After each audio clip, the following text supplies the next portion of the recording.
শনি ঠাকুর বড় কড়া ঠাকুর। বলে শনিদেব রুষ্ট হলে নাকি অনেক ক্ষতি করে দেয়, আর যদি তুষ্ট হয় তাহলে সবার মঙ্গল করে দেয়। তো আমি আগে শনিদেবকেই প্রণাম জানাই, প্রণাম করে এলাম।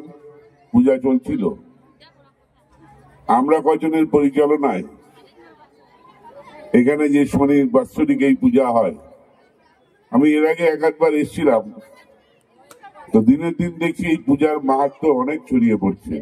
আমি ধন্যবাদ জানাবো এই পূজা কমিটির আমরা কজন এদিকে সবাইকে, আর প্রণাম জানাবো এখানে শ্রীপুর থেকে শুরু করে আশপাশের সমস্ত পাড়া থেকে যত মা বোনরা এসছেন, বয়স্করা আছেন, আমার সহকর্মী সাথী যুব ভাইরা বোনরা আছেন, বড়দের প্রণাম জানাচ্ছি, ছোটদের আমার শুভেচ্ছা ভালোবাসা জানাচ্ছি।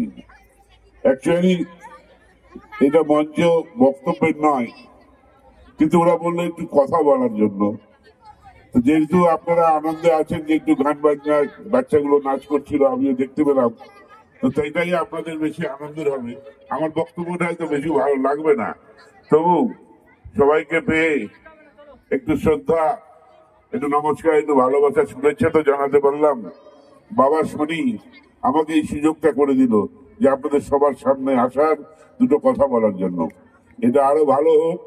শুধু ভয় লাগে রাস্তার পাশে, তো আমার একটু সবসময় এটা একটু ভয় লাগে।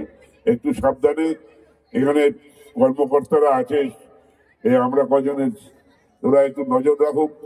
ট্রাফিকও ডিউটি করছে দেখলাম, মানে এত লোডের উপরে পূজা, যেন সবাই সাবধানে, বাচ্চা কাচ্চা যেন দৌড়াদৌড়ি না করে রোডের উপরে। একটু মায়েদের বলবো নজর রাখবেন, কারণ খুব আগে বলতো না আমাদের ঠাকুরদাদা জ্যাঠারা বলতো, আরে হাই রোড নয়, ওটা জম রোড।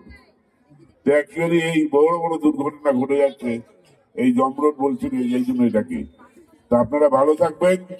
এখানে আমার নতুন করে কিছু বলার নেই, আপনাদের আশীর্বাদ নেওয়া, আর শনি ঠাকুরের যেন আপনাদের সবার উপর আশীর্বাদ করে, সকলের মঙ্গল হয়, এই কামনা করে আমার কথা শেষ করছি।